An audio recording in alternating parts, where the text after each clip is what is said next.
Oi, gente! Muito bom dia! Estamos aqui pela TV Horizonte, a TV de Nossa Senhora da Piedade.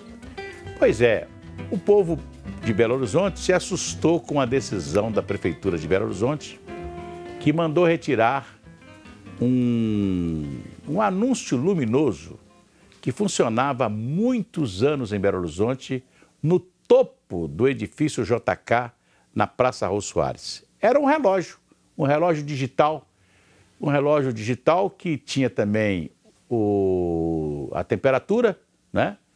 E, além da temperatura, a hora certa, normalmente durante a noite, porque, como era um relógio digital, iluminado, ele só funcionava praticamente para a olho de todos nós, né, à noite, que era muito melhor.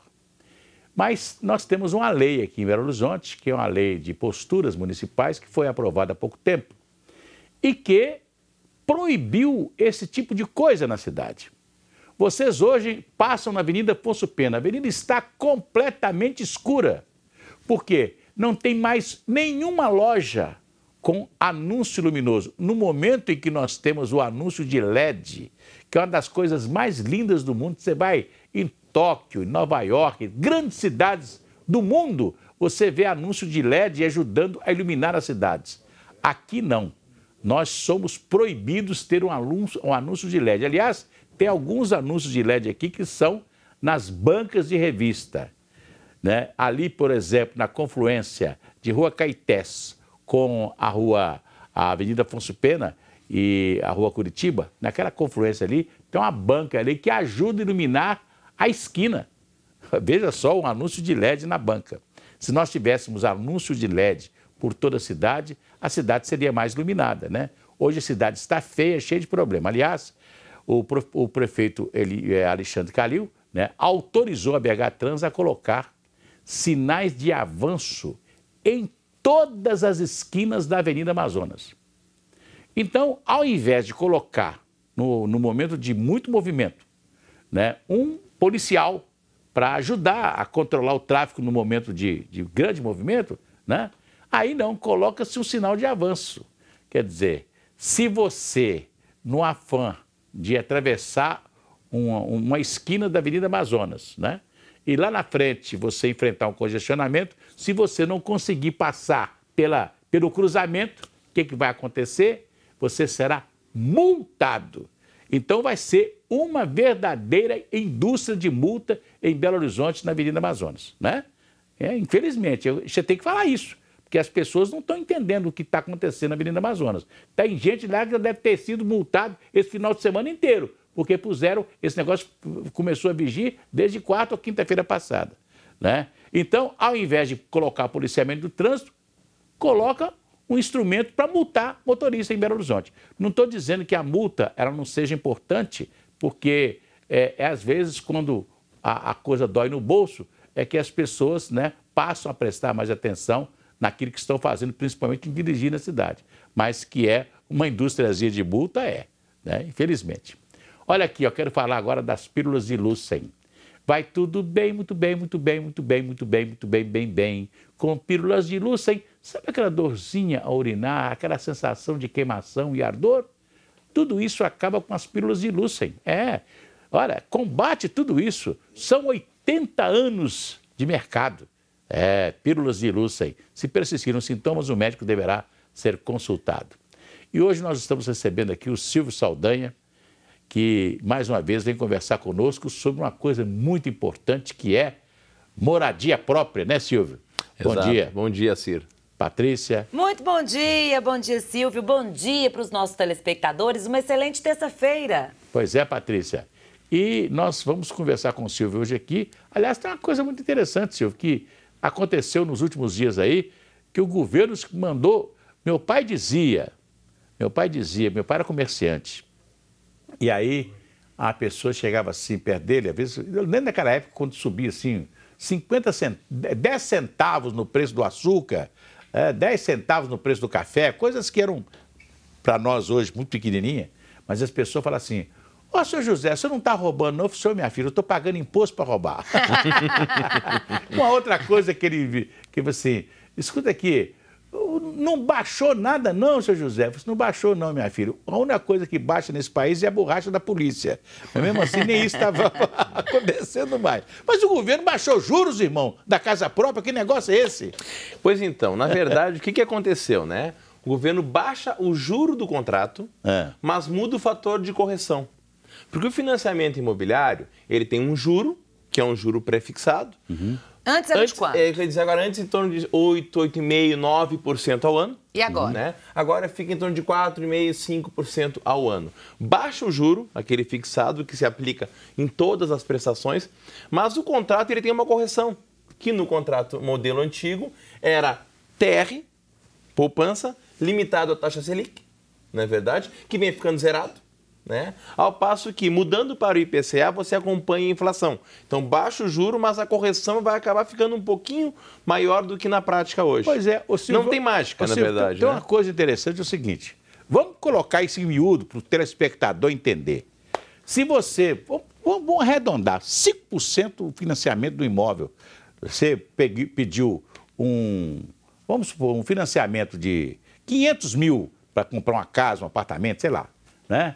Então, 5%, qual vai ser o juro desse apartamento? 5% é 10% ao ano que ele vai pagar. 5% ao ano. 5% ao ano que ele vai pagar você, e mais a correção anual. Pois é, mas você continua pagando dos 500 mil que você pediu emprestado, é claro que 5%, o que seria 5%, seria 25 mil reais. 25 ao ano. 25 mil reais ao ano. Isso. Que você vai pagar. 25 mil reais. De juros pelo empréstimo. De juros pelo empréstimo. Mas o que tem a mais nesses 25 mil? Porque mesmo que você pagou 25 mil, mas tudo que você pagou chegaram a 50 mil, você teria que ter um abatimento na dívida para 450 mil. Não tem um abatimento para 450 mil. Não tem, porque o que a gente está falando é só o juro. Você, quando paga a parcela, você tem que pagar o juro, você tem que pagar o seguro, que são os seguros obrigatórios no contrato, e mais uma pequena parte que chama-se amortização, que é isso que vai reduzir o principal. Eu vejo lá que tem um contrato meu que a amortização hoje de 500 reais, você paga 200, 150, 180 reais de amortização. A amortização é mínima, né? É mínima, é a redução da dívida principal. O que é o grande problema? Ainda não está trabalhando o maior problema nesses contratos. Não é o juro, não é mudar, tirar a TR, aplicar o IPCA, que é agora a ideia do governo, né? O grande problema nesses contratos ainda não está sendo combatido, é o juro sobre juros. Qual a diferença? Esse é o problema. Qual a diferença de um financiamento de imóvel no Brasil com financiamento de imóvel, por exemplo, nos Estados Unidos? Que os brasileiros chegam lá e compram um imóvel lá por 25 mil dólares e... Primeiro que o valor lá acaba sendo muito menor na proporção salário, vamos dizer assim. Você hoje vai trabalhar fora do país, você acaba recebendo um valor que já é razoável em dólar, ou seja, o poder de aquisição lá é muito maior que aqui em 4 vezes. E os imóveis têm um custo menor lá. Mas isso é comparação, então fica muito mais fácil de comprar lá. É comparação para cá, né? Ou não tem como comparar. Infelizmente não tem como comparar. Não, aqui o nosso imóvel é caro. 4 mil dólares lá, quanto que é hoje aqui? 4 16 mil mil dólares reais. 16 mil reais. Exatamente. Mas a gente está lá, mas não está comparando com daqui, não. Mas tá é que com o dinheiro que ganha lá. Eu estou comparando as duas situações porque além de você ter um poder aquisitivo maior lá, o custo é menor. O preço de um imóvel é muito menor. Mas é isso que eu estou dizendo, né? Bem menor. Porque é caro, ainda é caro. Nós temos imóveis caros, né? Nós temos dificuldade de acesso ao dinheiro, sim, né? E temos dificuldade de manter os contratos, que é um outro grande problema. O consumidor hoje, quando vai fazer um financiamento imobiliário, ele pega um empréstimo de 20, 30, 35 anos e está preocupado com o dia de hoje. Isso está acontecendo com a Valquíria. A Valquíria é lá de Venda Nova, um grande abraço. Ela pergunta para o Silvio o seguinte: fiz um contrato de financiamento há 17 anos. Dava conta de pagar numa boa. Hoje vivo atrasada e pegando meu cheque especial para quitar as prestações. Ela pergunta: será vantajoso eu pedir para adequar esse novo modelo de contrato? Eu posso? Poderia ser interessante numa avaliação a médio prazo, né? Mas só que não pode. Essa nova regra é só para novos contratos. Nem aquela tentativa de, quem sabe eu estou num banco e vou levar fazer uma portabilidade, que é pegar o financiamento e levar para outro banco. Também não pode. Não pode. A nova regra é só para novos contratos. Eles conseguiram fazer um sistema financeiro de habitação, que antes era o BNH. Aliás, o BNH teve tanto problema que eles acabaram com o BNH e esconderam tudo que tinha. Quer dizer, já pensou se fosse hoje acabar com o BNH? Ia ter CPI no Congresso, por tudo quanto é lugar, porque o BNH foi uma coisa que eles acabaram de um dia para o outro. Vão acabar com o BNH, tem tanto problema no BNH, acabaram com o BNH, a Caixa vai administrar esses imóveis que ficaram aí e tal, e depois ninguém sabe por que o BNH acabou. Fora as anistias, né, que foram dadas no ano 2000, de muitos devedores não tem que pagar. Eu lembro quer ver? Vou dar uma ideia para vocês aqui. Aqui no Carlos Prates, poucas pessoas identificam que ali no Carlos Prates, ali no Padre Eustáquio, quase em frente à igreja do Padre Eustáquio, ali para baixo, era um conjunto habitacional que eles chamavam de conjunto habitacional dos contabilistas, que iam da Rua Padre Eustáquio até a Avenida Pedro II. Tudo ali, casas lindas, maravilhosas foram feitas. Teve gente lá que encerrou o contrato pagando 2 cruzeiros por mês, porque era a prestação da época. Então, era assim, uma coisa super vantajosa. De repente, fizeram um BNH que o sujeito pagava.